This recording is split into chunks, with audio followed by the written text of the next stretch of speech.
A very good morning to you, our viewers. This is the Camnet Breakfast. My name is Sharon Kalimbula. Wednesday edition, of course, with Patrick Soko.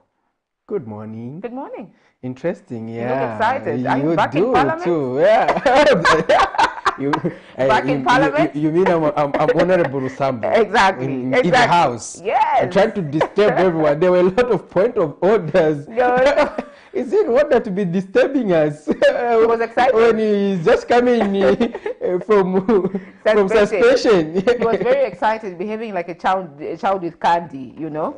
So, yeah. Anyway, I think Parliament will be much more noisy at the moment. At least these guys are back, and we are yet to talk to one of the electoral experts to help us understand exactly what happened with regards to the Constitutional Court ruling and the decision made by the Speaker of the National Assembly by suspending those 9 parliamentarians from being in Parliament. And I'm sure they really, really missed it. You know, it's like, you know, and then you just feel like, I missed my friends.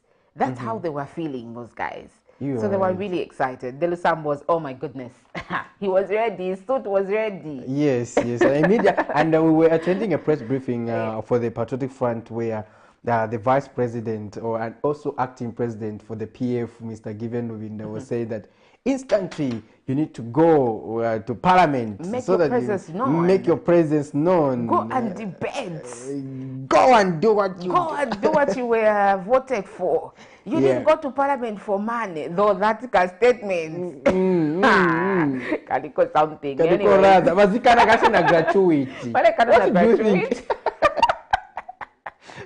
But anyways, this is one of the topics that we'll be discussing. Of course, we will be zooming into some of the interesting stories that we carried yesterday. You too can have a comment on either of those stories, as well as call in and send those text messages insofar as what is happening in your various localities.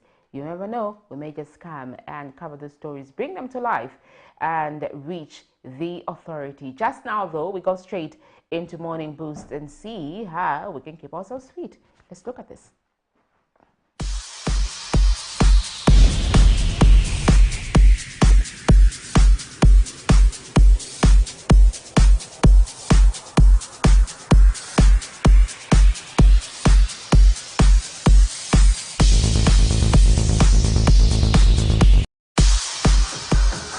Good morning, Camnet viewers, and welcome to our quick morning show, quick morning workout, and you will be able to benefit from everything we're doing. So remember, the key thing is just for us to help you be fit, exercise, burn some fats in the body, stay fit, and so that your executive functions are on the peak. Okay, as usual, start with a warm-up.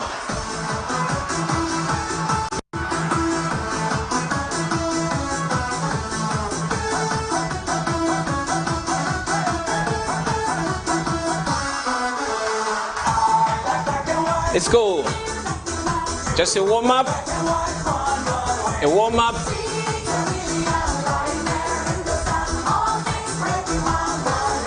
Warm up.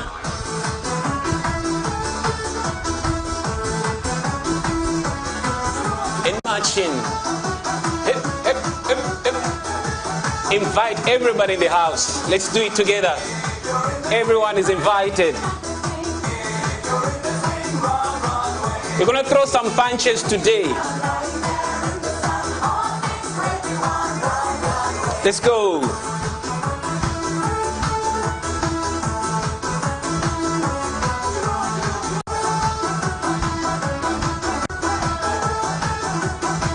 Last one. All right.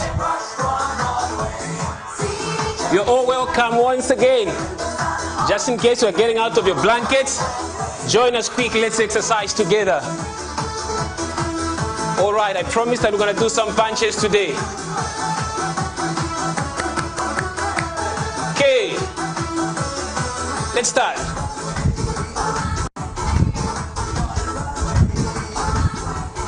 2 each now.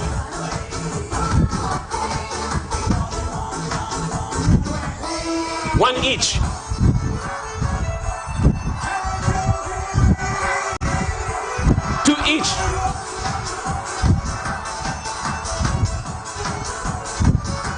One each.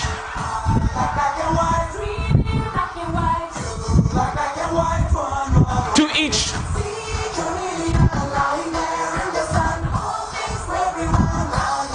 One each.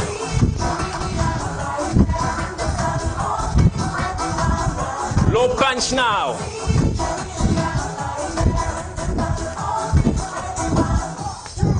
Go. Stay low. Watch my legs.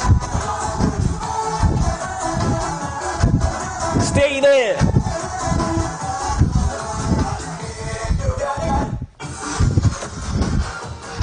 And up.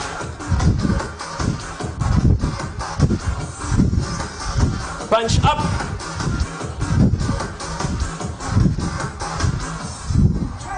We're gonna mix them now. High punch and low punches. Ready?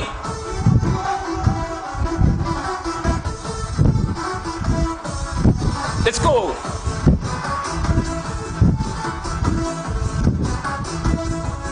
Low punch.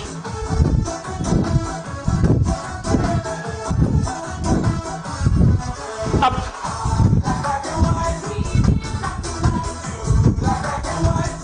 Low punch.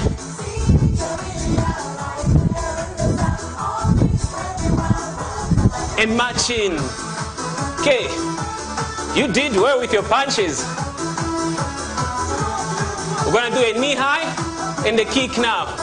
One. One. Two. One. Two. Last one. One. Two. Kick now. Let's go. One. Two. And one. Two. One. Two. One. Two. Back to knee. Let's go. Let's go. Let's go. Again. Knee high. Last knee. One. Two. Kick now. If you feel your leg is heavy, let's do this. One and two. Let's go, mama. One. Two. One. Two. High. Higher now. High. High. High now. Let's go. There you go. Kick. Can you hear me? Camnet team. Woo.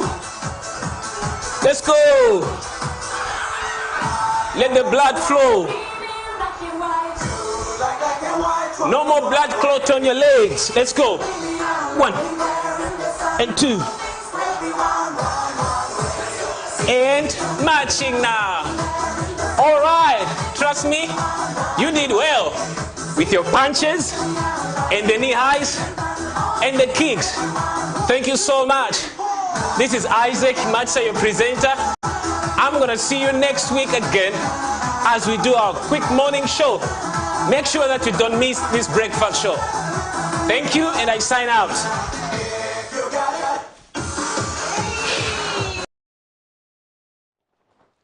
Well, interesting stuff as usual with Isaac Matsa there, doing what he does best in terms of, especially this time. You've mastered the pronunciation of his name. Yeah, I think that's how we prefer to be called. Though he fumbles sometimes. Sometimes he forgets and say Machisa. But but I think I've learned it as well. It remains something that amazes me. Anyways, Patrick, very interesting. You always give a comment with regards to the exercise, morning exercise, 5-minute workout by Isaac Matsa there. He never disappoints. And yeah. It has really helped me a lot because I'm gaining shape instead of some kind of a funny pot berry growing on me. But I'm happy that because of the same exercises, at least I'm getting in shape. But I want to do an extensive one. I'm be going for the gym now. Why Uchi in the face of the public? Oh, you're lying, obviously. But why are you saying that? But anyways, that's a story for another day. We'll talk about it. They were doubting my physical abilities because I've been active. Oh, really? Yes. Let's look at what the doctors have for us today, Patrick. Exactly. That's it. Today we are discussing something pertaining to oral health, and this is an important subject that is usually not covered, especially when it comes to news and current affairs issues, Sharon. So we just get a tip from the doctor there.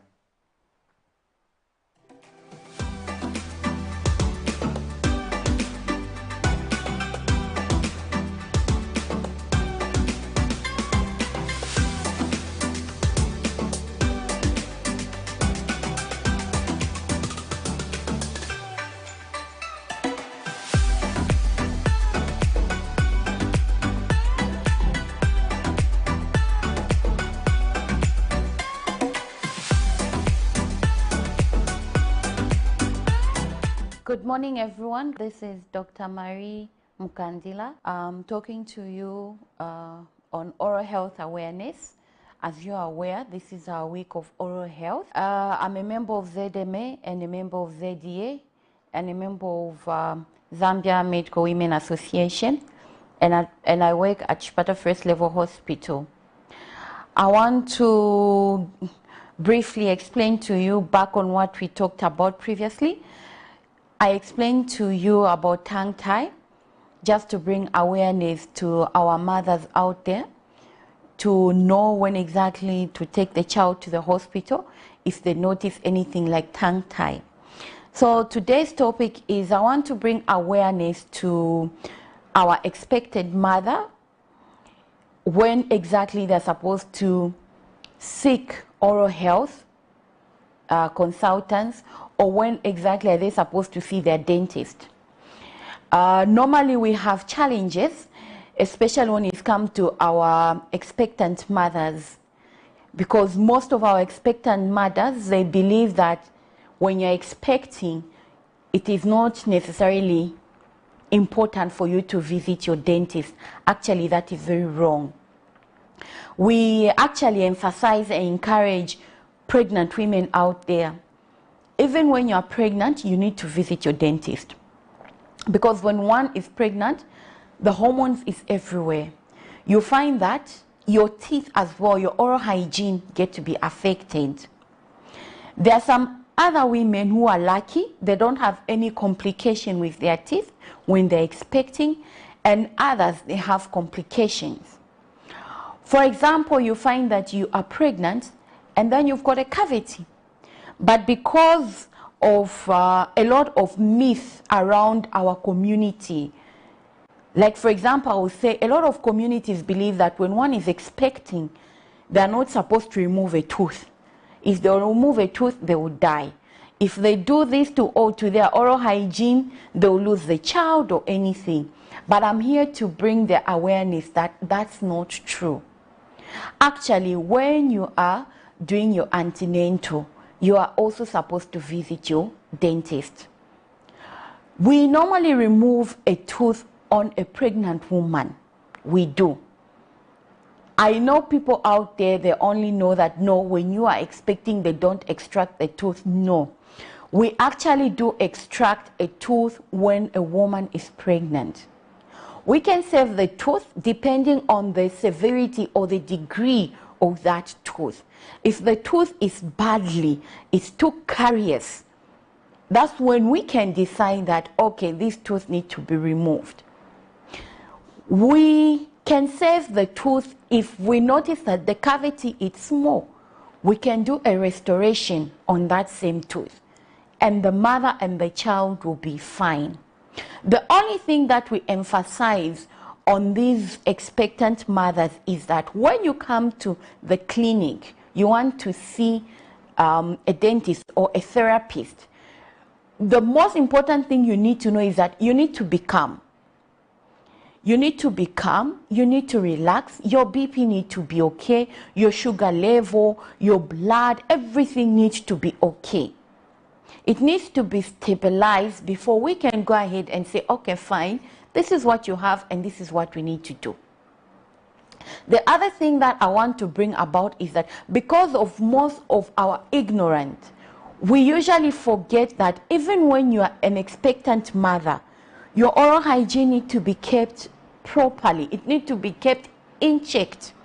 We find situation whereby you are expecting and then you have an abscess. At the same time you have a dental abscess, you do not want to have a tooth removed. No, treatment can always be given. The other thing that we want to bring to awareness to our expectant mothers is that every tooth which is decayed, it gets to be treated. The only period that we say is a crucial period, it is on the first trimester. The first trimester, it is a crucial period. But when you go to the second, the third, we do remove the tooth. We do remove the tooth even when the pregnant mother has reached 8 months before delivery. We do remove the tooth. I encourage our viewers out there and everybody out who are watching, take this opportunity that we are explaining and giving awareness to our community and everyone in whole to visit any nearest facility. Let your oral hygiene be checked. If you're an expectant mother, do not have the phobia. You should go and have your tooth checked. As I conclude, I will encourage that we all look at it in a different angle. We look at it like if we're not taking good care of our oral hygiene, what will become of our health? Because if you look at it, the mouth is the first port of entry of everything. Even when someone is sick from any kind of diseases, the symptoms tend to be checked in the mouth. The mouth shows the first symptom you're able to see. So we are encouraging every expectant mother, as you are going for your antenatal, remember to also visit your dentist to have your oral hygiene checked.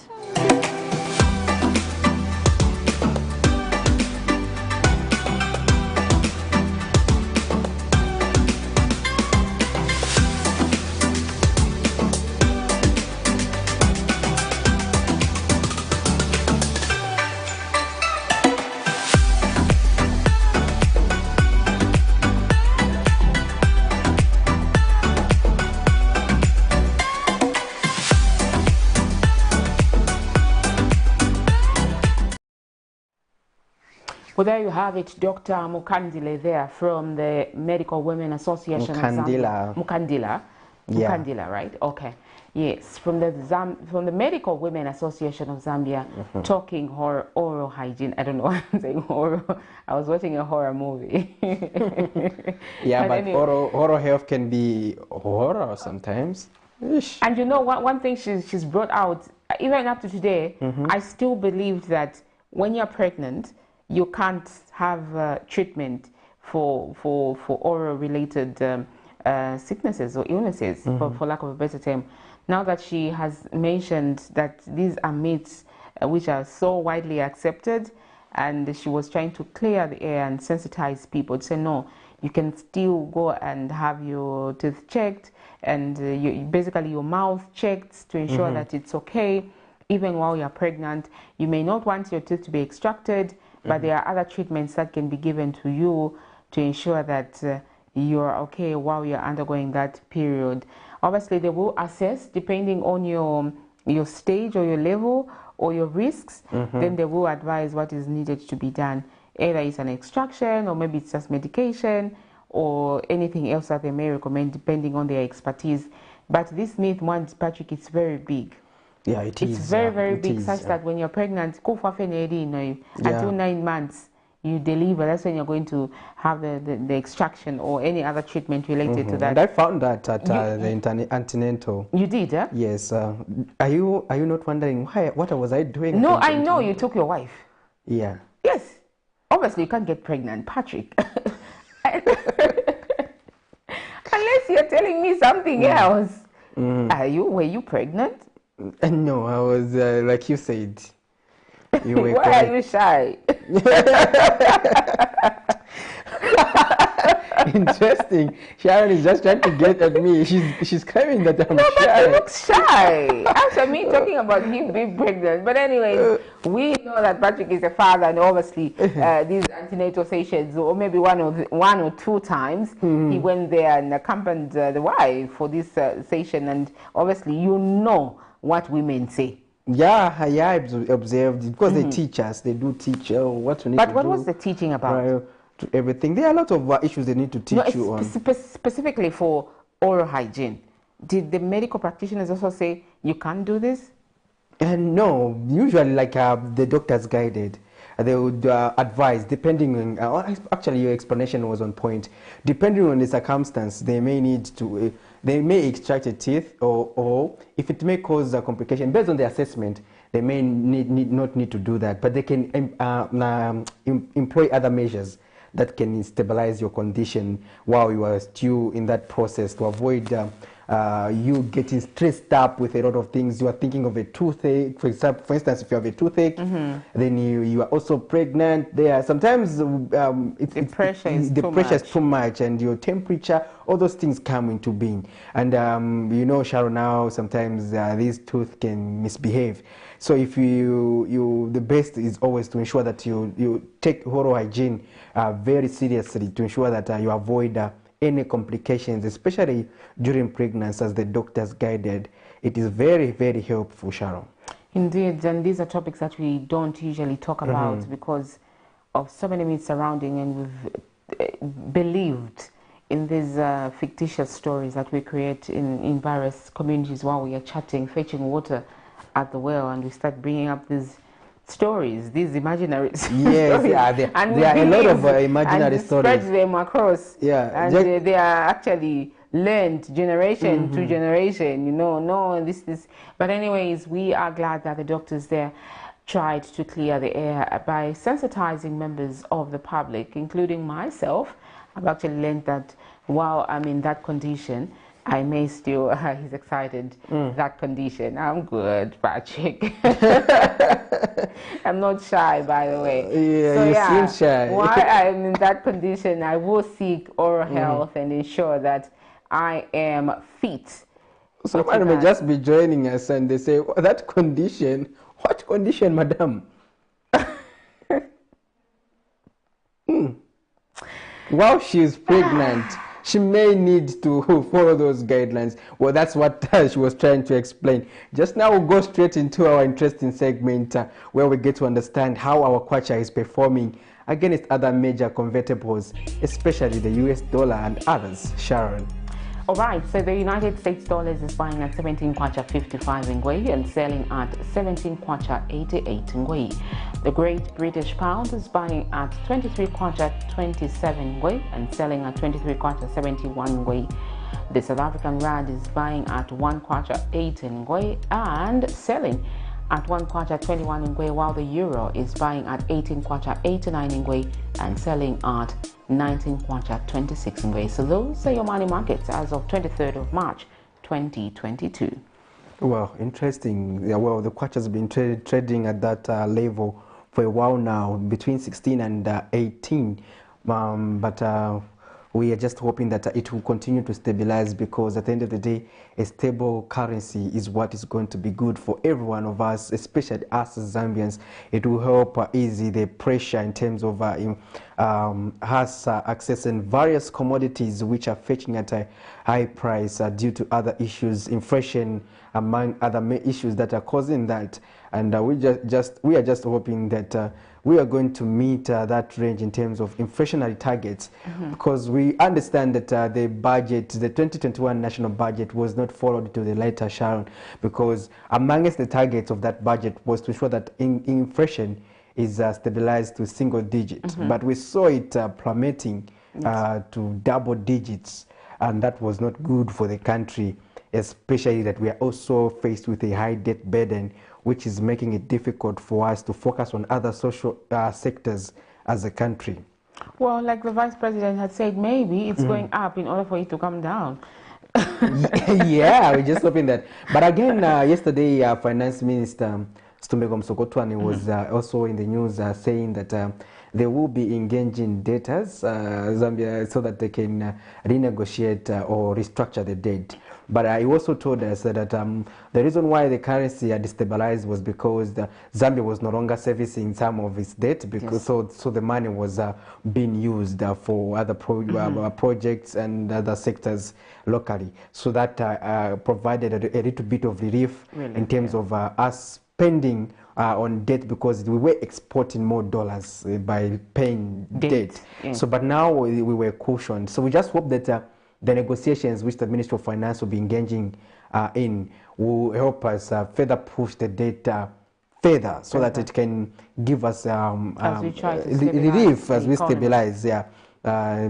Because at the end of the day, debt is something that has been affecting the country. But this debt also came against the advice provided by various economists, citizens, on the need for the government to avoid overborrowing, because we were going to be under a debt trap, which undoubtedly we are in, because the Zambia's debt is just too huge. Yes, and they say again, in as much as the country cannot survive without borrowing, it is important that you borrow based on your capacity to pay back.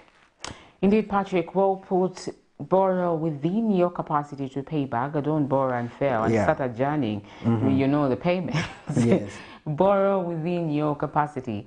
If you cannot pay within the time frame, renegotiate. And that's exactly what Zambia is trying to do, to renegotiate with the people that we owe and the organizations that we owe. Of course, we also owe individuals, Patrick, because we also have local debt. But yes, obviously Miriam and Prudence Chota will discuss at length that topic when they bring their business segments on Friday. However, this time around, we are talking policy in politics, and just now we bring one of the stories that we carried yesterday from the Patriotic Front, and also we zoom in the story of the members of Parliament. Let's look at this. The opposition Patriotic Front has charged that it is not shaken following the continued arrests of its members. Monday, 21st March 2022, the Anti-Corruption Commission, ACC, arrested and charged Patriotic Front PF Acting President Given Rubinda for corruption involving more than $539,000. Mr. Rubinda, who recently dared law enforcement wings to pounce on them if they have cases to answer, says what is happening is tantamount to denting the image of the former ruling party, claiming that charges conferred on him are baseless. The statement made yesterday by ACC is nothing but malicious. Extremely malicious. And I'll explain why. Number one, they have given me property which I don't own.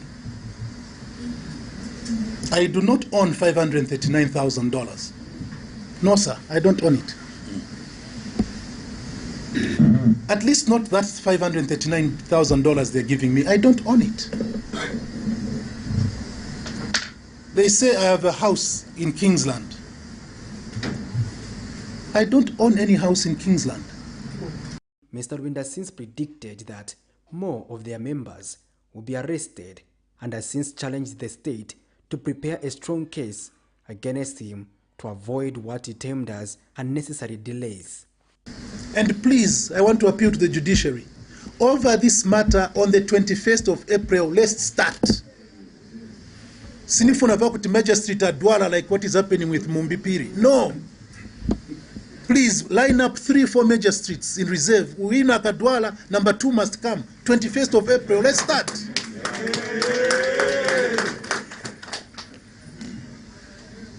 And please, Anti-Corruption Commission, DPP, prepare your case.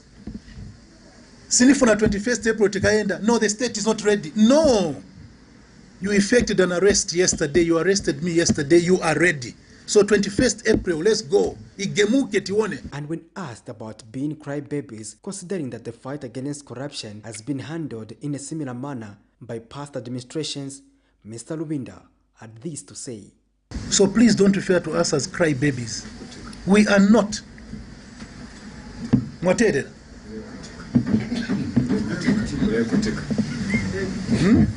We are not crybabies.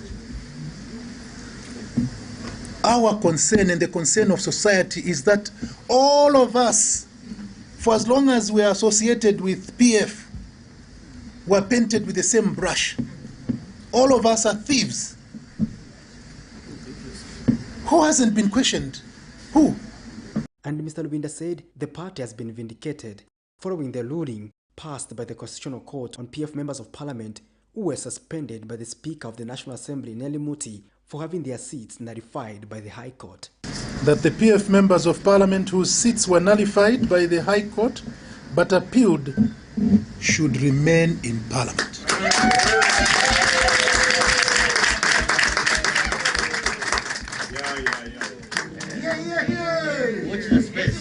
And this is a ruling of the Constitutional Court. Patrick Soko, Camnet News in Lusaka. High Court nullifying his or her seat, then that member of parliament retains the seat until the Constitutional Court has made a decision on the appeal. What this means then, for purposes of clarity, is that the Speaker's decision to ask the members of parliament to leave the House was not correct, according to the way the court has interpreted. And so those members of parliament are entitled to remain in the House until their appeals have been determined by the Constitutional Court. That is the clear reading of the decision of the Constitutional Court, which binds everybody. So as the Law Association of Zambia, we feel that a grey area has been made clear, and you heard that there's a call by the Constitutional Court for the laws to be amended to be made clear on this, as it has made its determination. Last President Abid Chonga, they are talking about the ruling at the Constitutional Court, and you know, they are the legal people, so obviously their understanding is much more higher than us. However, this is what we are talking about this morning. You two out there can call in and help us talk about or discuss this very, very important topic. Yesterday, just in case you don't know, the Constitutional Court ruled that all the 9 members of Parliament who were banned from sitting in Parliament by the Speaker of the National Assembly, Nelly Muti, should start sitting and attending those sessions. And immediately yesterday they were in Parliament, not all of them though, but most of them were in Parliament. Obviously this was in accordance with the order given by their acting president, Given Lubinda. Patrick, you attended the briefing. Obviously many other things were brought out at the briefing. Yeah, a number of things were brought out, and of course they were overjoyed by that ruling by the Constitutional Court. But these are matters of the judiciary versus the legislature. So it's quite an interesting subject. It's quite an interesting subject. The leader of the legislature is the Speaker of the National Assembly, Madam Nelly Muti. And I remember when we had a similar story, Sharon, under the PF administration, when Patrick Matibini, the then Speaker of the National Assembly, also did guide to say, after a similar decision was made, was saying that he suggested that the judiciary cannot preside over matters of the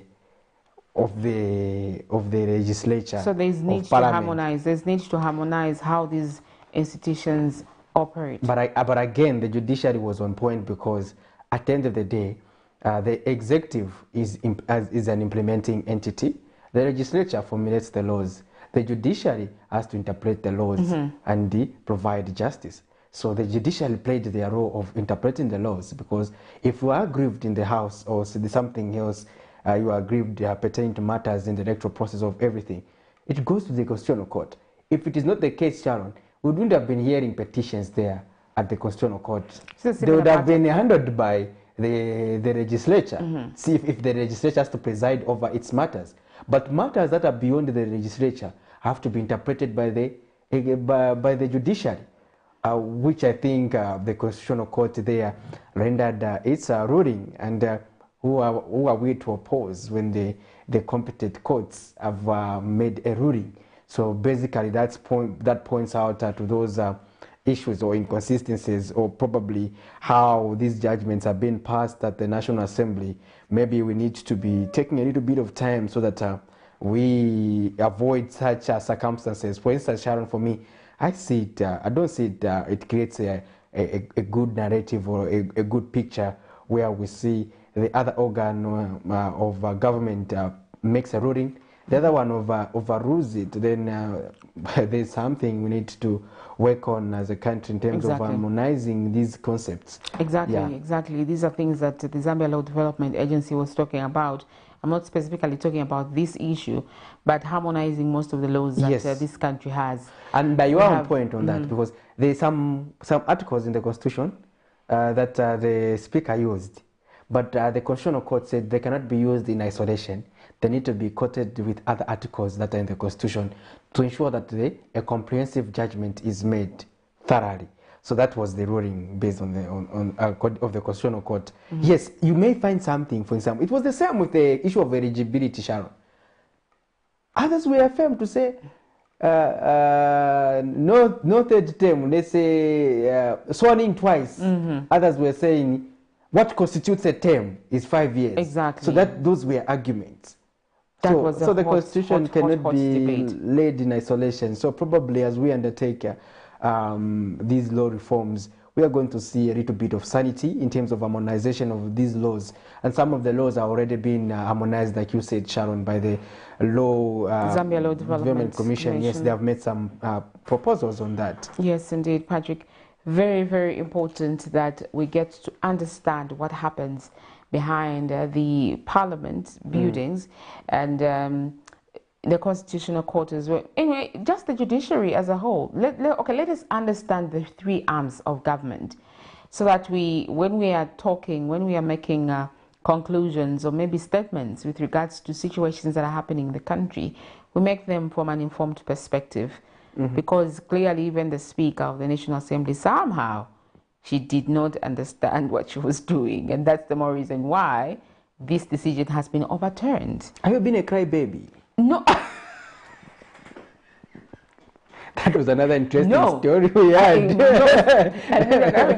So that was the PF acting president, Given Luwinda, refusing to be called crybabies because they've been quoted on various media platforms complaining, saying, no, we are being persecuted, we are being politically persecuted. And one of the reporters was magnanimous enough to ask to say, are you crybabies?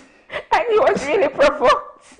No, madam, we're not crybabies. We are He not says he's just crybabies. not happy with the way the blandishing of the entire State machinery, as he called the PF, yes, the former administration has been corrupt. He's not happy with that term, but relatively, even you, Sharon, you have been annoyed for being labeled again amongst those journalists who do things that Way are out of weird. order. Yeah, so even you, Sharon, you've been annoyed for being blandished in that context. yes. So even Mr. Winde is saying that you don't have to blandish us as being corrupt. You have to just arrest those people you think they are corrupt. And he has been, after daring the state to say, we are telling us to surrender ourselves or to come ourselves. Come for us if you were corrupt. Then when they came for him, he says they are being persecuted. Okay, that's the politics. But Mr. Rubinda was also asked to say, dramatic. Yeah, was asked, are you being crybabies? It reminds me of the former president of Botswana, Ian Khama, when he said, some politicians are nice, some are more nice, when he was referring to Rupia Banda when he came at the funeral. You know, he said this man wasn't really good as a politician, but he was too good to be a politician, really.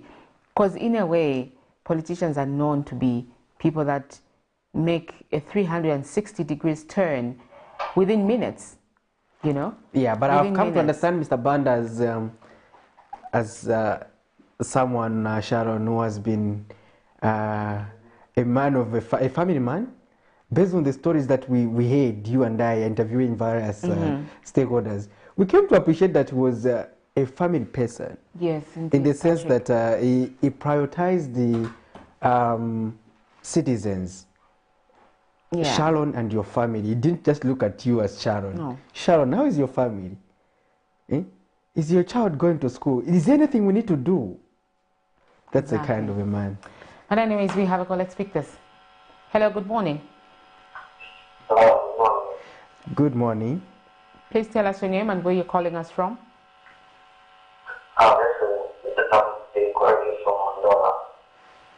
Go ahead. Yes, I've said that it's a big, and it interests me very much. Okay. Yeah, looking at the situation prevailing in our country. Can you get me? Yes, we are please getting go you. ahead. Go ahead. Yeah, when you look at what happened last day during the general election, there are a lot of issues concerning the constitution of Zambia. Our constitution needs to be worked on entirely. But there are lots of things in our constitution that we can call as lacunas. Today, it is that this is another person that is a presidential way. So when you look at that issue of verification of the election with the performance of information and others, it was unfairly done by the speaker. Mm-hmm. Why can the speaker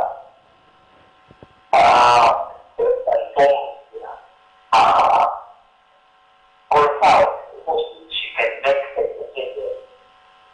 This is very, very uncomfortable because it's a very bad picture of a speaker, meaning she doesn't know what she's doing.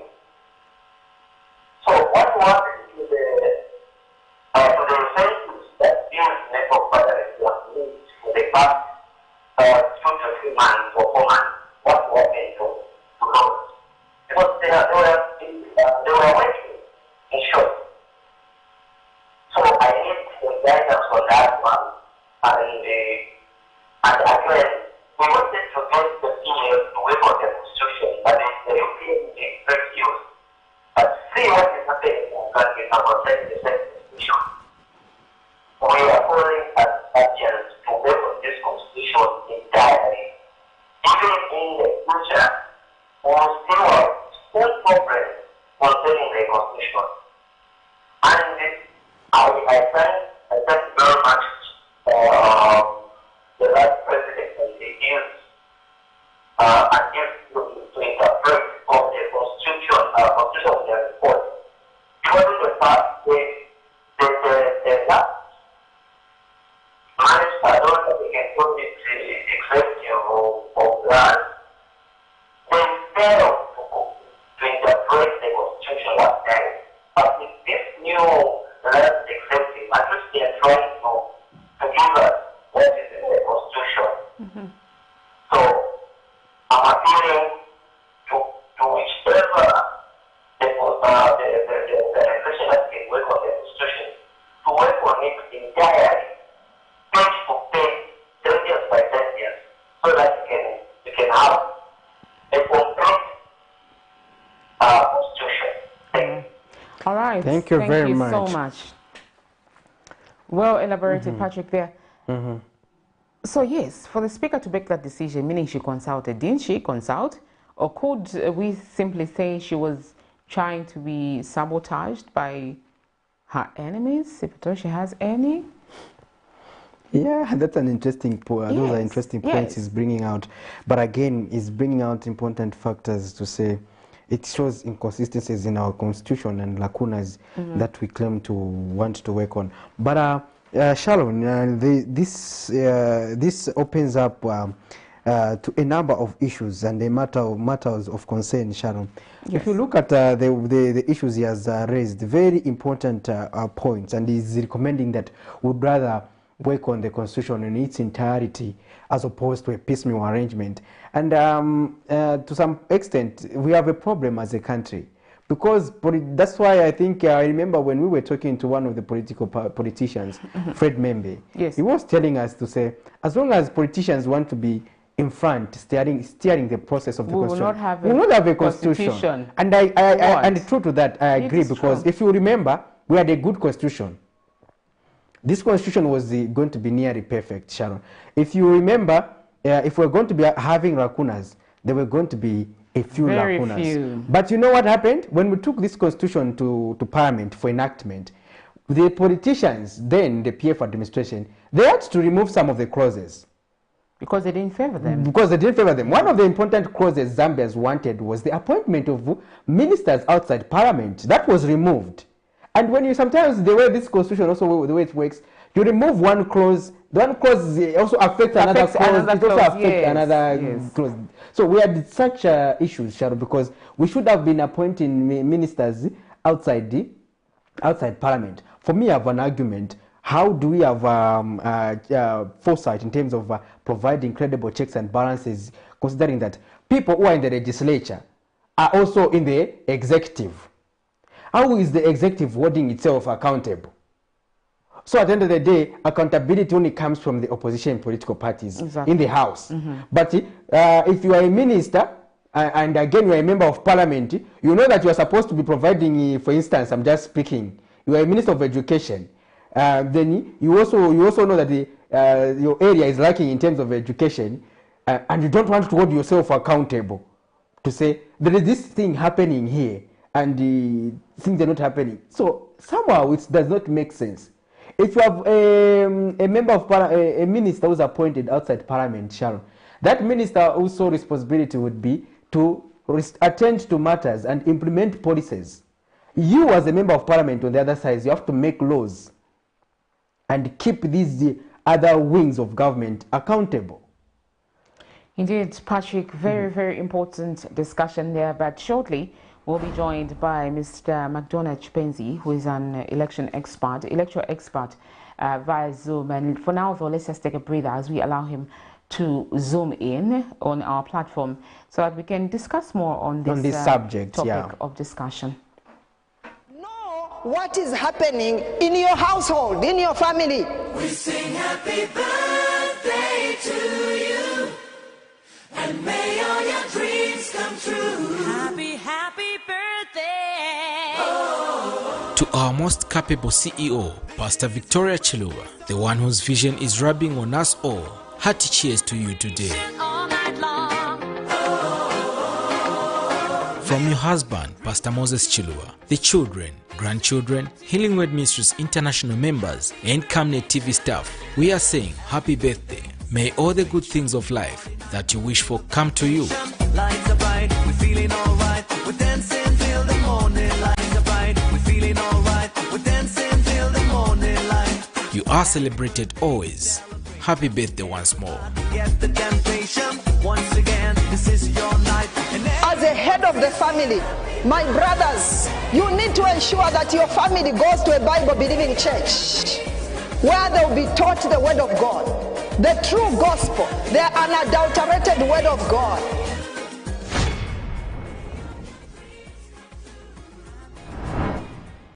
Camnet TV is becoming big and better. You can now watch Camnet TV wherever you are around the world, simply by downloading the Camnet TV app.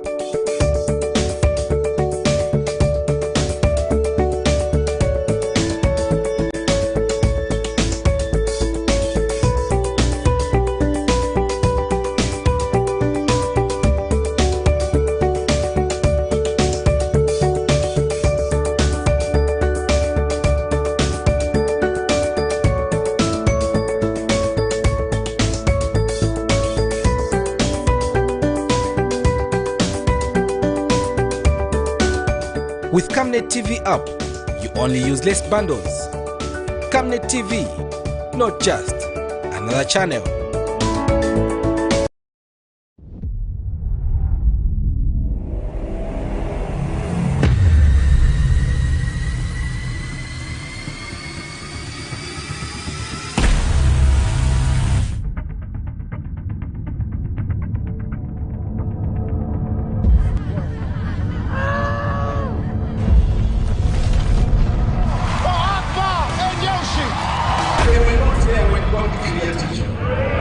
The Bible says, I knew you before I placed you in your mother's womb.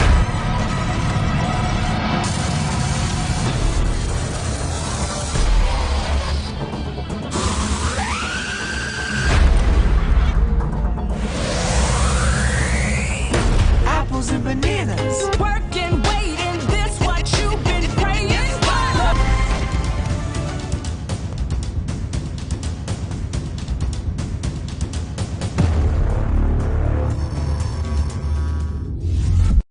Oh, we testify, we celebrate. Hello, I'm Deborah Lukalu, all the way from South Africa. You are watching Camnet channel, not just another channel. God bless you. Stay We tuned. testify, we celebrate. For all you've done, Lord, we give you all the praise. Oh, we testify, we celebrate. Oh, Lord, we give you all the praise. Thank you for staying with us. You are watching the Camnet Breakfast Show, Wednesday edition, Governance and Policy, with me, Patrick Soko and Sharon Kalimbola, and we've been unpacking the breakfast through and through. And just now, we are still zooming the headlines and stories that are trending in the main news. And one of the stories we're going to zoom in at the moment is a story pertaining to the Ministry of Local Government and inconsistencies surrounding the policy on vending. And just that story, as well as a story involving Juba transport of a truck driver who was left in Mozambique, and his body was lotting. And this is a matter of concern for some truck drivers who have been protesting over the handling of the matter by the company. Just now we go straight into those clips. Stay tuned to Camnet TV. Year after year, street vending has remained a major topic in the informal sector, but the problem has prevailed, an indicator that no permanent solution has been found for the same. 3 months after street vendors were told to vacate the streets by Minister of Local Government and Rural Development Mr. Garin Kombo, the business has come back across all streets in Lusaka in full swing. A check by Camnet News Tuesday morning also revealed that this has in turn resulted in filth around the CBD, as street vendors do not have proper methods of waste disposal near their stands. Sanitation concerns have also been arising, as street vendors do not have formal toilets that are found in marketplaces. The vendors, however, insist that they will continue coming back to the streets as they have no other means of survival for their families and no marketplaces to trade from. Market yenene kuti tigurisire moma ndi kulipana market yenene ametiza gurisira moma ona so ifunika so chapi mwenda kusoko tushaba ni kurodi kutama yadi yense unako tushaba agulako ari yense mosi yana maona so mai pamena zambo kuti tatipisha muna mu street tisaenda kuti tisata mangira kuti manje ndrama zavuta so batiranga nire kwa tikire ko chenzelu chabe atisia ku street tisigurisa uko kweta tukwe so mwandi nuteko bakutubuka tupisha mu msebo first batubuka fire ko market kwa kubanziko bakatubuka bantu ngata batupisha tatoka mone pa kulisha bana ero kaita tukwe kwa kwa nangu kumo so abo bale foto ntonga yo kupisha mu msebo batubelele ko kumuse awo tena pyanga tunakirina Saturday yo mo mapyanga mwebele kirina kwevu ni makirina. Union leaders in the trading sector, among them Lusaka Union of Marketeers Secretary General Mr. Moffat Mangoni, have been calling for vacant market spaces to be identified and new markets created as one way of phasing out the trend. If they can facilitate a platform where we can work together and identify and audit some empty spaces in these markets, it will be very easy to mop out the street vending and put them into the right position. So the only problem is that we are pleading with the government to identify the stakeholders like Lusaka of Marketeers to work with so that this problem can be sorted out. Stakeholders in this sector argue that it is only when this is done that policies on street vending will be effective, as the current status of chasing them off the streets will remain ineffective without finding alternatives for these entrepreneurs. Zipporah Mshala, Camnet News, Lusaka. Tuesday, the Juba Transport Limited has refuted the allegation of abandoning Mr. Sulomba in a foreign country, contrary to information circulating on some social and mainstream media. According to the company, all necessary procedures followed to repatriate the deceased back to Zambia. Mr. Chishapiri is the corporate director. Moved from the hospital and was in the course of being brought back to Zambia. Parallel to the information circulating in social media, an additional allegation was being peddled to the effect that management for Juba Transport Limited only cared to bring back the truck Mr. Silumba was driving instead of focusing on repatriating the body of the deceased. This allegation was unfounded because the paperwork involved in recalling a truck is incomparable to the procedures and documentation for repatriating a deceased person's body. Notwithstanding the procedural challenges, documentation and language barriers which needed to be surmounted, the repatriation team earnestly expedited the repatriation and preparation of the deceased body. According to the company, it took 6 days to repatriate the body, and this was due to some procedure delays in Mozambique. Or the person that had caused the accident. So the family wanted to meet them, right? So the police were saying, okay, we'll meet at 14 hours. Tuesday ended. Or we'll meet at in the morning at 9 hours. We couldn't even meet them. Even as we were leaving the place itself, we had actually not met the family itself. They said that the family lives in Shinoy. When we were going, we passed Shinoy.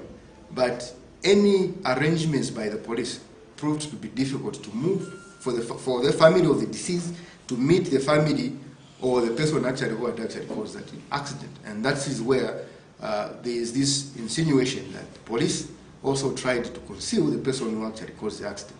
And the family was hurt and was offended because the police could not actually help. This matter, where we were denied access to them. What we were told is that, well, you pursue it privately, you sort it out yourselves. So we had no access even to the public prosecutor, who would ordinarily have helped us to conclude this whole process of the death. Going forward, the company has assured its commitment to support the family as regards to benefits. Mr. Sulomba was put to rest in Chingola on 19th March 2022. Alex Shumba, Camnet News, in Lusaka. Welcome back. You are still watching the Camnet Breakfast Show with me, Patrick Soko, and Sharon Kalimbula. And just we were zooming in some two interesting stories that were in the news. The story there involving a street vending, which is back in full swing, despite the local government minister then, Mr. Garin Kombo, indicating that he was not there to negotiate, but to curtail the vice. But apparently the opposite is also true. Yes. But what are the government also, what measures has government put in place to ensure sure that vendors are safeguarded and they have somewhere to trade from? All those issues are not answered, and we don't understand the UPND's approach to street vending, because at the end of the day, street vending, much as it comes as an advantage to citizens in terms of access to revenue, it is also, it creates a lot of problems for the local authority in terms of garbage management, and the city is amongst the dirtiest in the region because of some activities that are happening in the CBD, Sharon. Indeed, Patrick, those are some of the major concerns that we will continue to look at and see to it that there is harmonization with regards to street vending and how the local authority can work with them, because obviously they earn a living through that. So you can't just cut somebody's livelihood like that without finding an alternative solution to their situation. However, Patrick, our topic of discussion this morning is the Constitutional Court ruling over the Patriotic Front suspended members of Parliament as of yesterday, and some of them went back to Parliament as soon as that announcement was made. They were roving around Parliament grounds in order for them to just enter the chambers, you know. But anyways, on Zoom, we are joined by Mr. McDonald Chipenzi, an intellectual expert who is also Gears Initiative Executive Director. Mr. Chipenzi, good morning. Good morning, Mr. Chipenzi. Good morning, Sharon. And, good morning. Is that Mr. Soko? Yes. All right, Mr. Chipenzi. Okay. You look like you're from Camnet today. I can confirm that you are affirmative.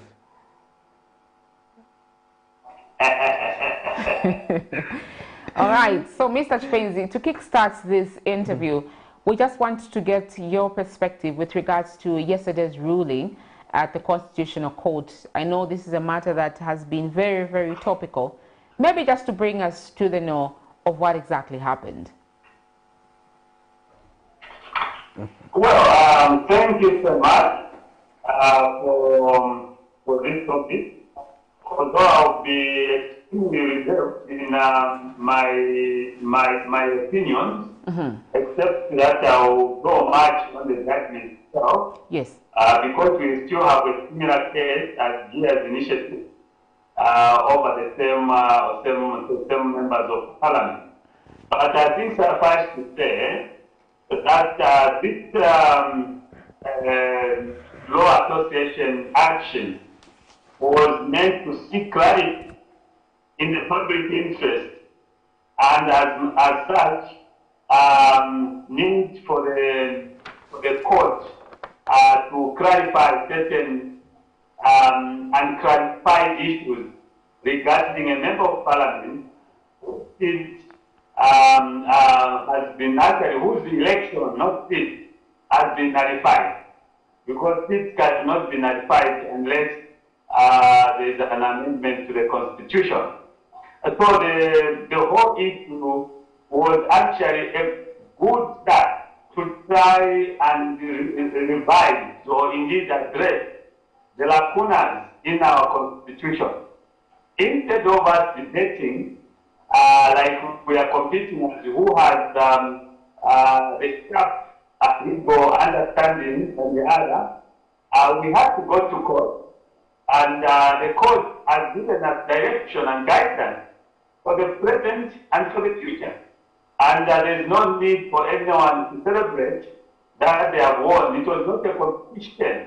It was an action meant to clarify the constitutional misunderstanding that were there between the people and among the people. So I think that is what I take of it. And it's good that when you read through the judgment, the court was very, very clear and identified a number of lacunas in that section, in that article, Article 73.4, and advised the legislature to quickly do something to amend the Constitution and the laws so that they are clear on what happens when a member of parliament whose election has been nullified.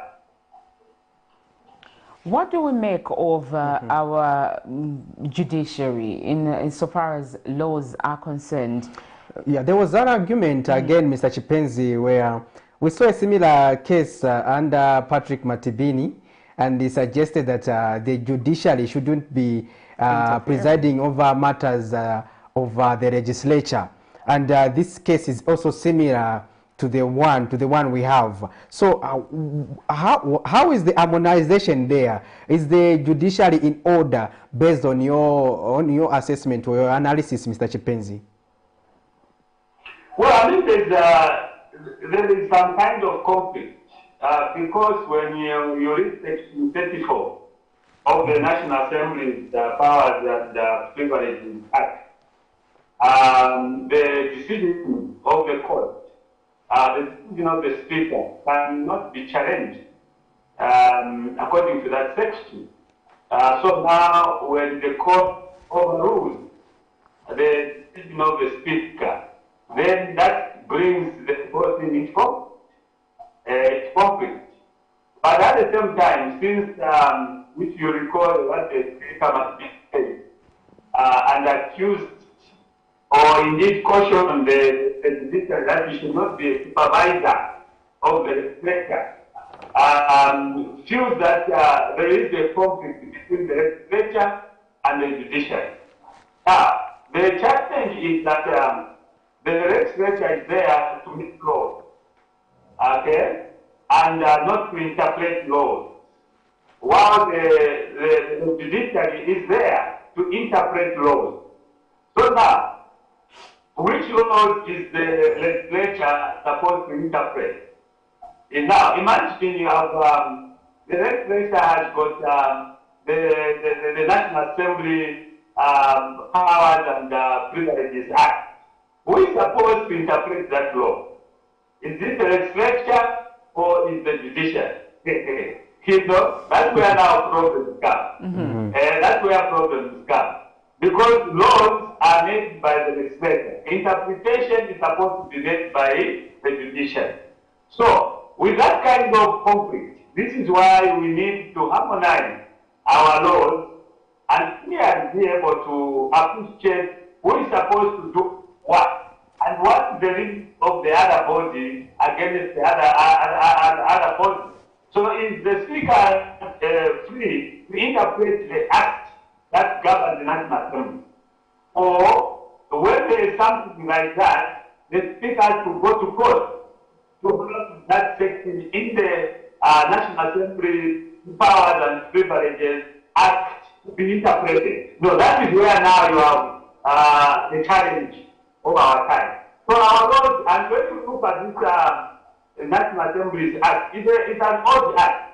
And the law, the Constitution has evolved over time. So there's this kind of, challenge to appreciate the law that is existing, the law that is being made, and the powers that are given in different institutions. At the end of the day, this is where you have this conflict between institutions and also that's where you have inconsistencies within the law. Okay, that's quite an interesting analysis there from Mr. Chipenzi. But going forward, when we talk about harmonizing our constitution, what sort of process do you recommend? We have seen a lot of divergent views emerging on what the country should do pertaining to the constitution. Others have come on board to suggest that some contents of Bill 10 should be put forth and be debated and to make it easier for the country to undertake law reforms, especially on the Public Order Act and electoral reforms, among others. But others have also argued to say we need to start the process all over again, like starting afresh in terms of consulting across the country. Others are also of the view that we should just utilize some of the reports of the past commissions and move forward from there. What should be the way forward on that, Mr. Chipenzi? Clearly, there's an issue. Yes. Maybe before I respond to that, I want to refer to this judgment on page 37, which is also very good for law reform. And this is what the judge observed. It is evident from the foregoing that Article 72, Sub 2 of the Constitution provides for instances when the office of Member of Parliament becomes vacant and does not provide for a vacancy triggered by the nullification of an election by the High Court. Where there is no appeal, it also does not provide for the occurrence of a vacancy in the National Assembly following a decision of this court to uphold the nullification of an election by the High Court or by the reversal of the decision of the High Court not to nullify the election of the Member of Parliament, as the case may be. The argument, therefore, that Section 1084 of the Electoral Process Act addresses the lacuna is unattainable in the view of Article 57, Article 73.3, and Article 1.8, 1D of the Constitution. In our view, that is the code, the failure by the framers of the Constitution to provide for a vacancy occurring following the nullification of an election by the High Court, where there is no appeal within the prescribed time, as well as following the decision of this court on appeal, is a lacuna. Is a lacuna that requires addressing by the legislature to provide in clear terms for those two instances and must be addressed with the agency it deserves. Okay? So this is already a material for constitutional amendment. It's already material. And I can also read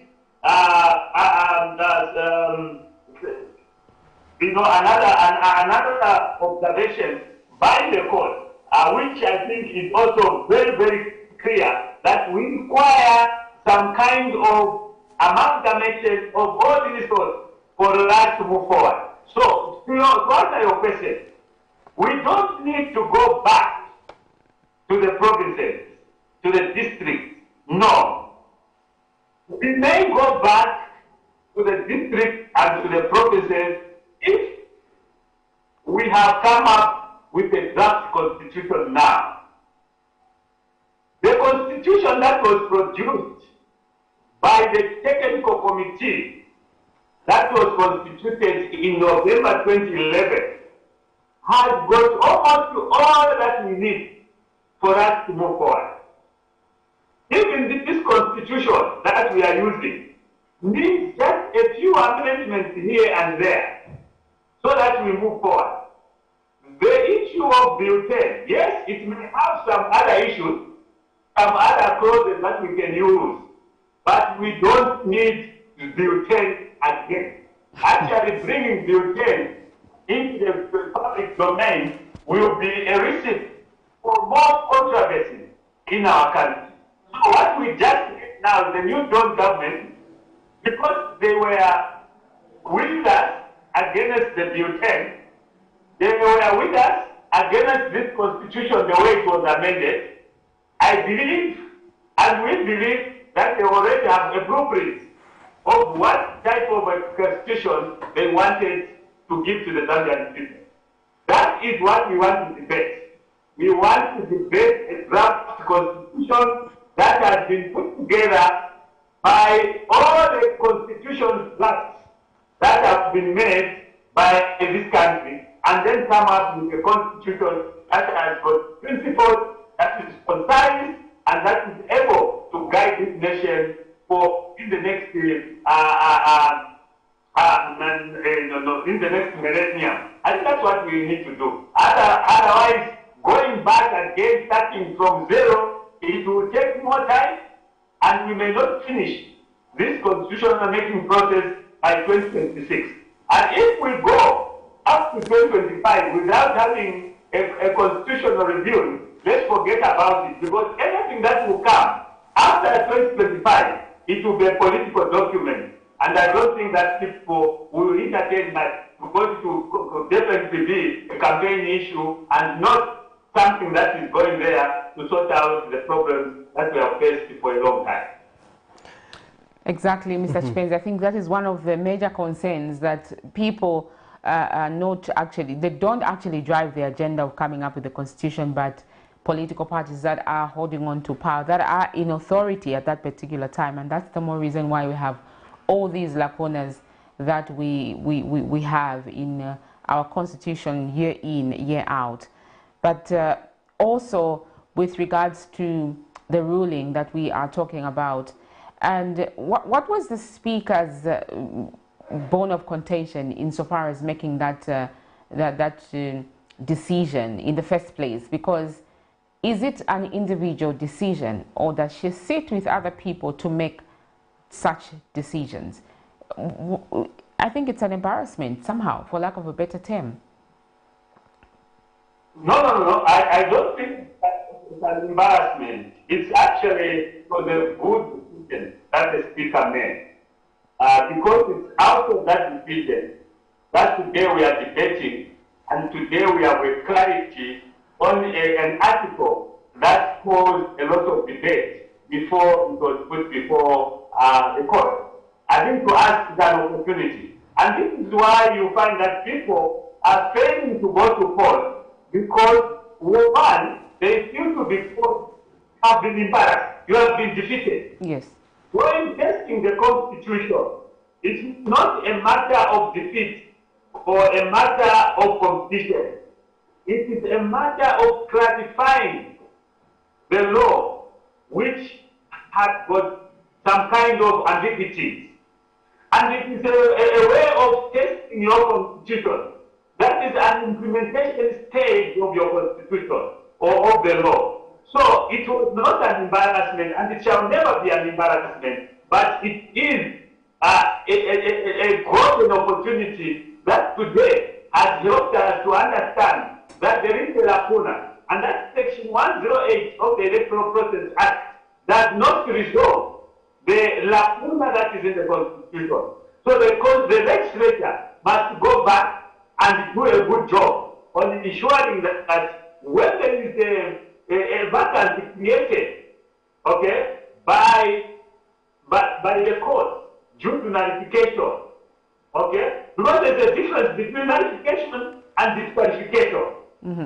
And the Constitution does not deal with nullification as a disqualification for one not to be a member of Parliament. Now, imagine if the Speaker didn't take that decision. We would have to be in the dark as what is nullification and what is disqualification. But the court has clarified here, and if I read it for you, Madam Sharon, I think should be on page 6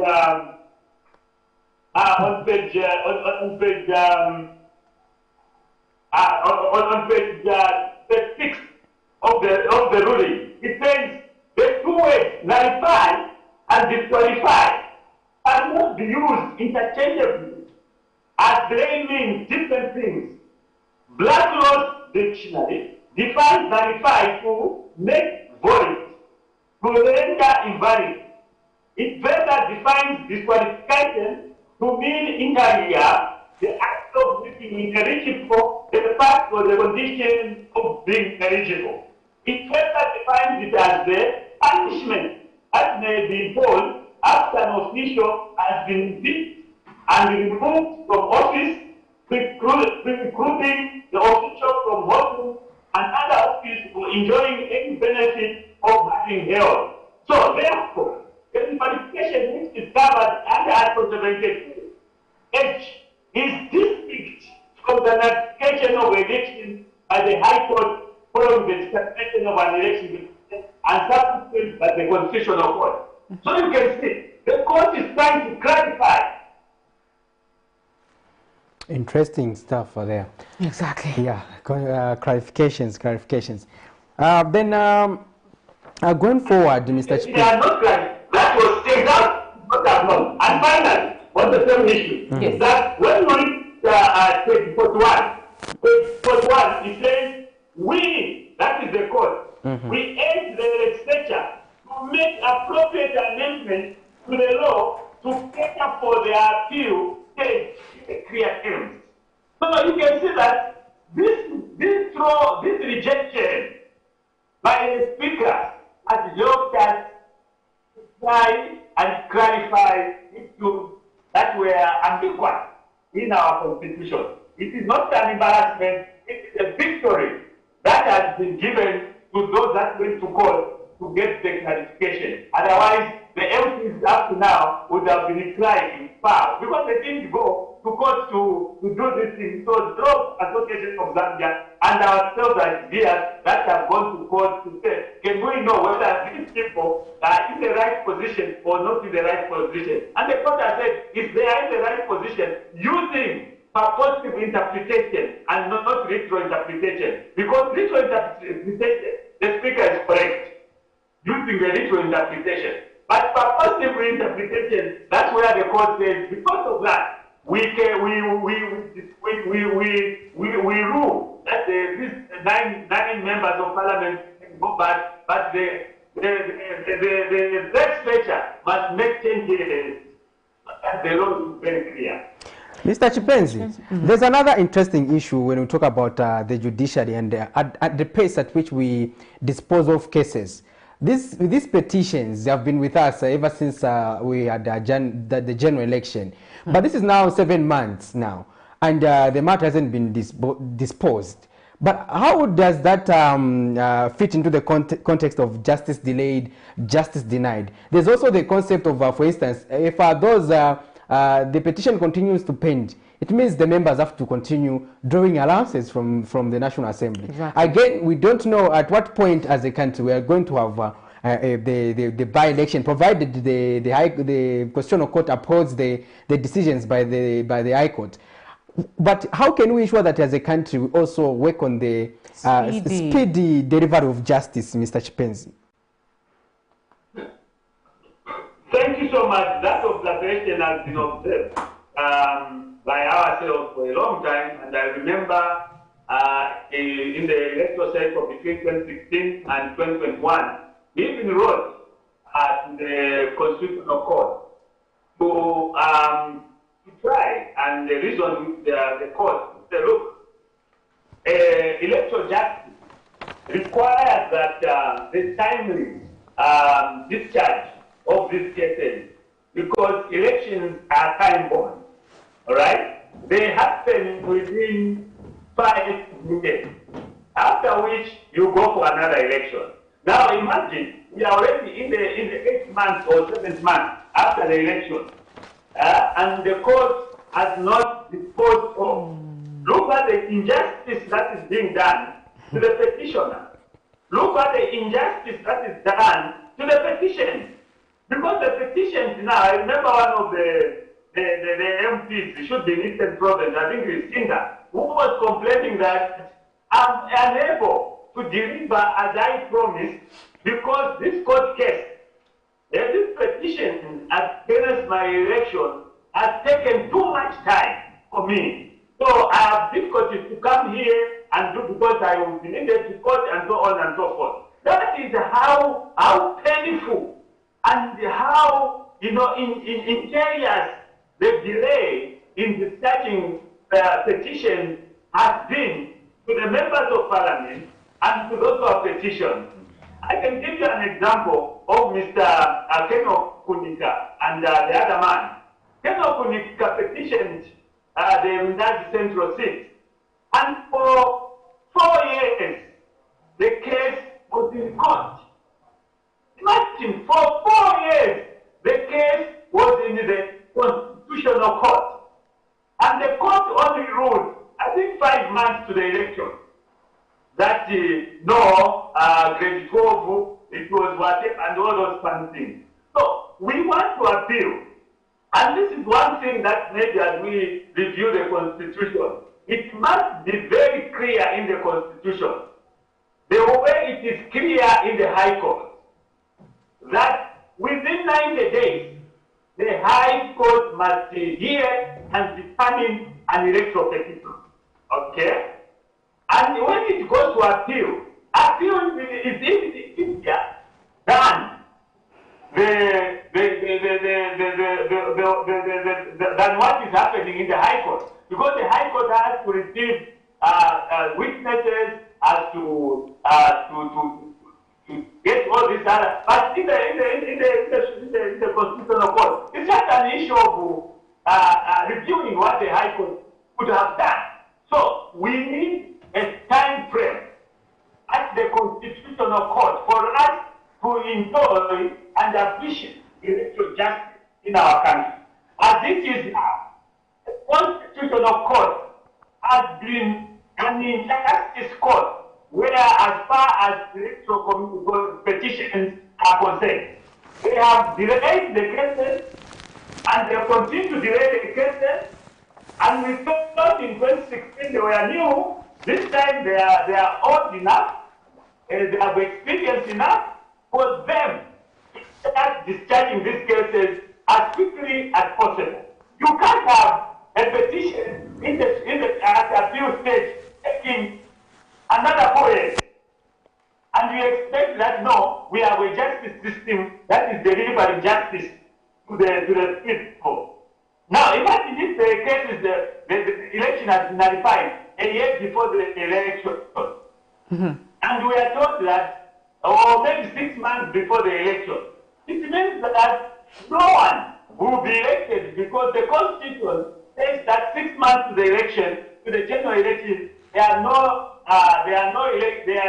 by-elections that should be held. So we expect this transformation in the way the Constitutional Court is handling the issue of election petition. If possible, let us have fast-track courts specifically for electoral petition. I think that would be very helpful for us to indeed have that is called electoral justice in our country. Otherwise, there is no electoral justice at the constitutional court. There's nothing, completely nothing.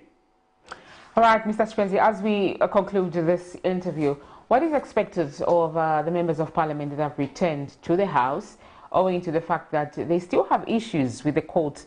Do you think they will actually do their job in parliament as they should?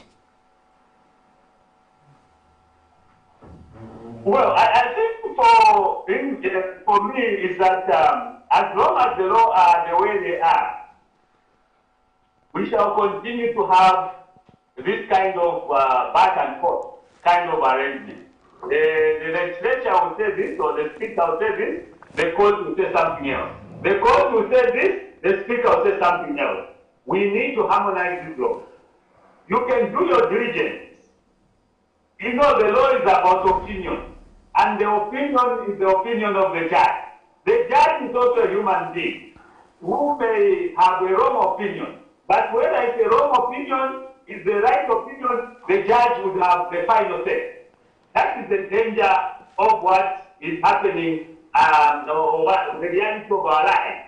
So whether you have committed murder or you haven't committed murder, as long as the judge would say that I have pronounced you guilty of murder, whether wrong or not, you go for life imprisonment, for death penalty, or without miracle. Okay, that's the problem. So what we want to see now is that let us look at the law that is governing the legislature, the law that the speaker is using, and the law that is the general law, like the Constitution. What does it say? Because like we are saying, a law is a law as it exists, unless it's nullified by the court, or unless it is repealed, it is law. So whether the speaker is using archaic law, it is law, and it must be obeyed until it goes to court and it's challenged, it is nullified, then that law becomes redundant. I think that's what we need to see now. We want to see that the speaker continues to discharge their own duties, or his own duties, or her own duties, without interference. But the court should be able to interpret the law as it's supposed to be interpreted. Whether wrong or right, at least guidance would have been given. And this is why we are happy with this kind of judgment, because it helps us. Whether we agree or we don't agree, we have precedents that have been set, and we can move forward than being stuck and argue over whether Bowman should be in court, or should be in parliament. I think even now we can move forward. All right. Thank you very much, Mr. Chipenzi, for finding time to be with us this morning. Thank you so much, Mr. Soko, and thank you, Sharon. Enjoy the pink time day, and God bless you. Thank you so much. God bless you too. Pink time day, Mr. Chipenzi there. Sharon, tell me more about that day. What day is that? The pink time day. Pink time? Yeah. I think we need to use Google. Uncle Google, really. You know these old timers. Must be a theme somewhere. I don't know. But anyways, that was Mr. Chipenzi from Gears Initiative. He's the executive director and also an electoral expert. We've called him for many years as an electoral expert. He headed one of the successful organizations at some point, FODEP, and he is a port of knowledge with regards to election matters. And hence the tag electoral experts. They are elaborating and explaining further the constitutional court ruling, saying there's no win, there's no loss. We are basically just knowing and understanding what we need to do insofar as refining the Republican Constitution that has so many lacunas, mostly because it's politically motivated. Yeah. Mr. Chipenzi pointed out a very important aspect, Sharon. Like he said, there are no winners. You can imagine if the Speaker of the National Assembly did not make that ruling. We were not going to know that lacuna Mr. Chipenzi was reading out to us, because the Constitutional Court also acknowledged that there were some lacunas, and that the interpretation of the Speaker was interpreted quite right, but it was interpreted in isolation of other articles as well. But the court also noticed the shortcomings of that aspect in terms of the existing laws that we have as a country. We also talked about an important issue, which is justice delayed, is justice denied. And we continue to see these petitions hanging at the moment. And these members of parliament have been moving up and down, or waiting with anxiety what is going to be the way forward. Is my seat going to be nullified? Yes. Or am I going to be how long am I going to be in parliament? Am I going to be in parliament? Or am I going to recontest? You know, there's a lot of these things that are going through your mind. Am I going to find resources for campaigns if if at all my seat is nullified? So it creates that that anxiety. And like Mr. Chipenzi said, we need to be disposing of these cases during the time when we're still in the election mode. Yes. Like that time when we had the election, after the election, then we had the petitions. I think the process would have been done within that 90 days, so these people can concentrate towards delivering in their respective constituencies. Exactly. Because as it stands, it is also affecting their ability to deliver to the people of Zambia. You can't deliver with a divided mind. Exactly. That's just it. You can't deliver with a divided mind because you think, okay, maybe my seat will be as it stands, as the ruling, because these people have appealed the ruling. Their seats were, the elections were nullified, but then they've appealed, hence acting as a stay. However, their mind is still not really stable because they think, what about if at all they make the same ruling at the end of the day, meaning I will not be here. And also, somehow, I think it just creates this vacuum and the idea of corruption somehow, because they want to amass whatever they can amass while they are still in authority during that time when they are not even sure they are going anywhere after that. So really, uncertainty creates a lot of situations. There are a number and these are things that we need to look at, like Mr. Chipezi had mentioned. There needs to be a fast-track court or fast-track situation where these cases are disposed of as soon as possible. You know, Sharon, we can't be a country which is in a constant general election mode, to say. Like we were in the past administrations where by-election after by-election after by-election. All that kind of arrangement, Sharon, tends to affect us as a country. It's actually a drain also. While we're supposed to focus on building a clinic, we are focusing on where we are printing ballot papers in Dubai. All those things, those are necessary costs we can avoid as a country by putting up a good electoral system, because the judiciary also is not helping matters at the moment when it comes to disposing of these cases. They take long to be disposed of. And that reminds me of Mr. Rubinda in that other clip when he was pointing out to the fact that be ready for the case. You have arrested me, and you have to make sure that you come prepared. I don't want a situation where the state is not ready. Yes. We cannot present a witness. I need 5 people to sit on my case so that if this one is not available, the other one takes it up, the other one takes it up. He doesn't want it to prolong because according to him, he feels this is a golden opportunity to prove his innocence. It actually made me laugh when I was listening, I was watching that broadcast. He said, Nachika, nachidumba cha nuijo. But he also said that he was interested if he wins the case, he'll be happy that they buy it for him because he wants the house. He wants the house, and he's only made a deposit of about 150,000 United States dollars, and not the actual amount that the houses are being sold at. Interesting stuff coming. So we are going to follow that case with our court reporter Miriam Kaemba as it comes. Is it April? Yeah, as we start, hearing the deliberations of that matter, we are going to make sure that we give you all those proceedings from the courts.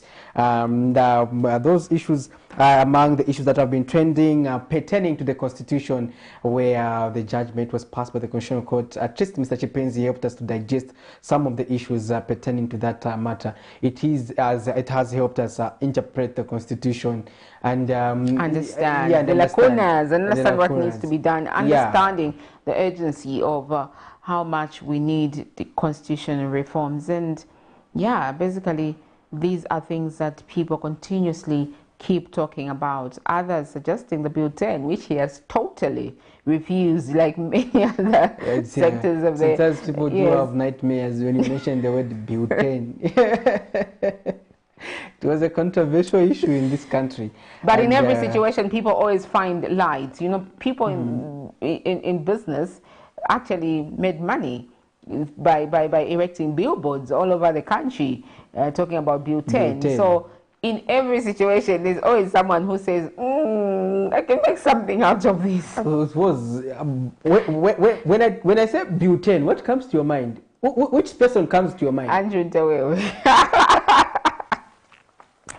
Ask me the same question. When I talk about who comes to your mind? Brian Munduvile.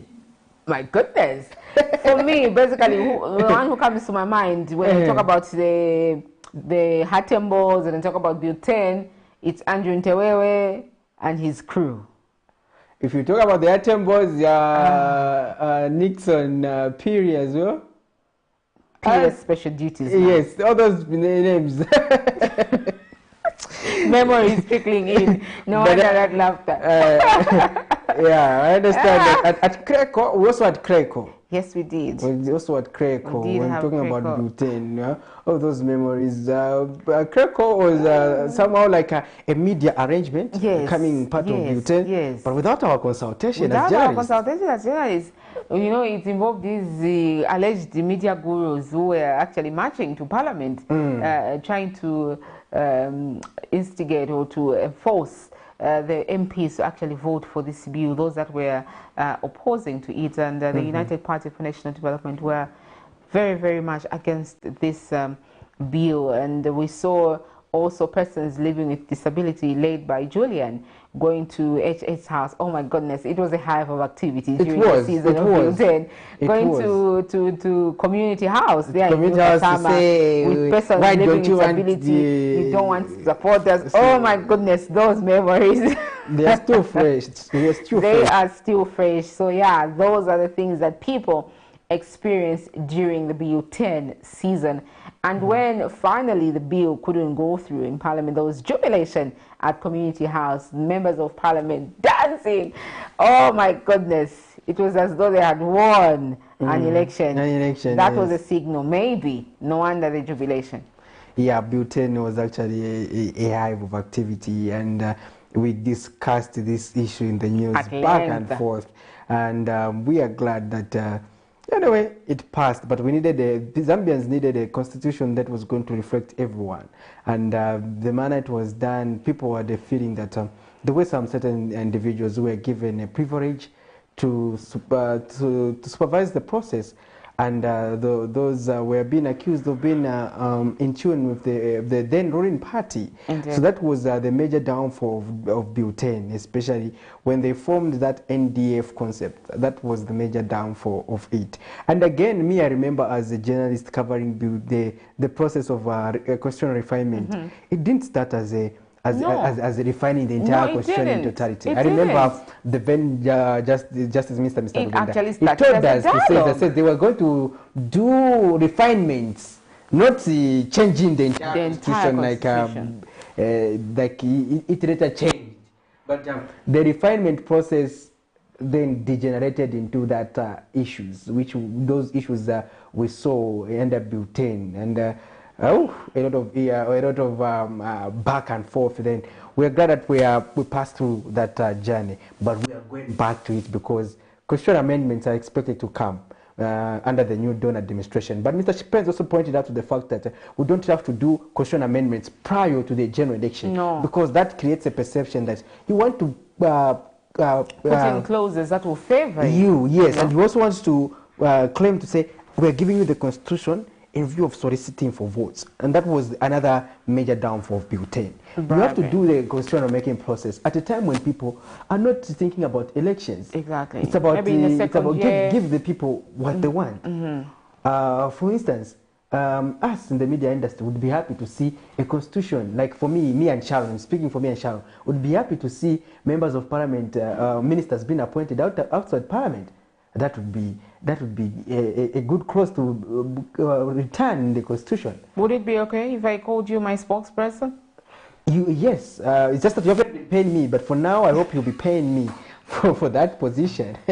Yeah. Patrick, we are concluding the breakfast show. Your concluding remarks as we zoom out. Yeah, interesting. Well, we are just going to say thank you for being with us and following the proceedings of the Cabinet Breakfast Wednesday edition. Governance and policy, we talked about a number of issues also pertaining to the health sector with Dr. Mali Mokandila helping us to discuss issues pertaining to oral health. And we also had zooming the headlines as well as talking about how the currency is performing in money market.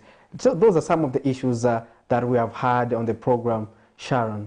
Indeed, Patrick, we also talked to McDonald Chipenzi as our main interview, talking about yesterday's ruling at the Constitutional Court, and quite elaborate conversation we've had, and obviously we've learned one or two things from there. Well, we'll continue to follow up this story and see to it that our parliamentarians that have just returned into Parliament are doing what they are supposed to do without having second thoughts, because just in case you forgot, they appealed the ruling of their elections being nullified, and therefore the case is still in court awaiting another ruling, you know, so it's not completely done. And also Gears itself, Gears Initiative, have also sued, they have also appealed in court on a similar issue relating the 9 parliamentarians from the Patriotic Front. So yes, we will continue to follow up these stories and ensure that they reach the logical conclusion so that you are satisfied with what you want to hear and watch at the end of the day. My name is Sharon Kalimbola. Thank you so much for watching. Good morning.